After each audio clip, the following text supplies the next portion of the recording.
നമുക്ക് മുമ്പോട്ട് പോയേ പറ്റൂ. ഈ രാജ്യത്ത് ഞാൻ അതാ പറഞ്ഞ 1925 95 വർഷക്കാലായി നിങ്ങൾ എന്താ ഈ രാജ്യത്ത് ഉണ്ടാക്കിയത്? നിങ്ങളുടെ ആരാണ് ഇന്ത്യയുടെ സ്വാതന്ത്ര്യ സമരത്തെ നിങ്ങൾ ഒറ്റുകൊടുത്തത് പോട്ടെ, ഇന്ത്യൻ സ്വാതന്ത്ര്യ സമരത്തിൽ നിങ്ങൾ പങ്കെടുക്കാത്ത പോട്ടെ, നിങ്ങൾ ഇന്ത്യൻ സ്വാതന്ത്ര്യ സമരം നടന്നു പോകുന്ന വഴിയിൽ വരമ്പിലേക്ക് ഇറങ്ങി നിന്ന് വെള്ളത്തിൽ വീണ് ഉടുപ്പ് നനഞ്ഞ ഒരു RSSകാരന്റെ BJPക്കാരന്റെ പേര് നിങ്ങൾക്ക് പറയാൻ പറ്റുമോ? വേണ്ട. ഒരു സമരത്തിന് പോകുമ്പോ എന്തെങ്കിലും കണ്ട് ഓടിപ്പോയിട്ട് എവിടെയെങ്കിലും തലയടിച്ച് വീണ് ഒന്ന് തല പൊട്ടിയ അല്പം ചോര പൊടിഞ്ഞ ഒരു BJPക്കാരന്റെ പേര് പറയാൻ പറ്റുമോ? 1857 ഒന്നാം സ്വാതന്ത്ര്യ സമരത്തെ കുറിച്ചിട്ട് നമ്മളാരും പറഞ്ഞ ഇവർ വിശ്വസിക്കില്ല. പക്ഷെ സവർക്കർ എഴുതിയിട്ടുണ്ട് പുസ്തകം. സവർക്കറിന്റെ പുസ്തകം ഇങ്ങനെ 1857 ഇന്ത്യസ് ഫസ്റ്റ് ഫ്രീഡം സ്ട്രഗിൾ, 1857 ഇന്ത്യയുടെ ഒന്നാം സ്വാതന്ത്ര്യ സമരം എന്ന് പറഞ്ഞ് സവർക്കർ എഴുതിയ പുസ്തകത്തിൽ സവർക്കർ എഴുതി വെച്ചിട്ടുണ്ട്, ഒന്നാം സ്വാതന്ത്ര്യ സമരത്തിൽ ധീര രക്തസാക്ഷികളായ ഇന്ത്യൻ പൗരന്മാരിൽ 80% കൂടുതൽ മുസ്ലിങ്ങളാണെന്ന് എഴുതിയത് ഞങ്ങളല്ല, നിങ്ങളുടെ സവർക്കറാണ്.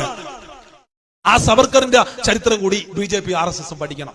അതുകൊണ്ട് എനിക്ക് പറയാനുള്ളത്, നിങ്ങൾ വീട്ടിലേക്ക് വരുമ്പോ കൃത്യമായിട്ട് നമ്മുടെ സഹോദരന്മാരാ, നമ്മുടെ അപ്പുറത്തൊക്കെ ഉള്ള ചേട്ടന്മാരാ, അവര് വരുമ്പോ നന്നായിട്ട് കസേരയൊക്കെ ഇട്ടുകൊടുത്ത് ഒരു സുലൈമാനി, ഇനി സുലൈമാനി എന്ന് പറഞ്ഞാൽ അത് മുസ്ലിമാന്ന് പറയാം അല്ലെ, അപ്പൊ അങ്ങനെ ഒരു കട്ടൻ ചായയൊക്കെ ഇട്ടുകൊടുത്ത് ധ്വജപ്രണാമങ്ങളൊക്കെ പറഞ്ഞ് അവരെ അവിടെ ഇരുത്തിക്കൊണ്ട് നിങ്ങൾ അവർക്ക് പറയാനുള്ളത് മുഴുവൻ കേട്ടിട്ട് നമ്മൾ ഈ പറഞ്ഞ ചില കാര്യങ്ങൾ തിരിച്ചു ചോദിക്കണം.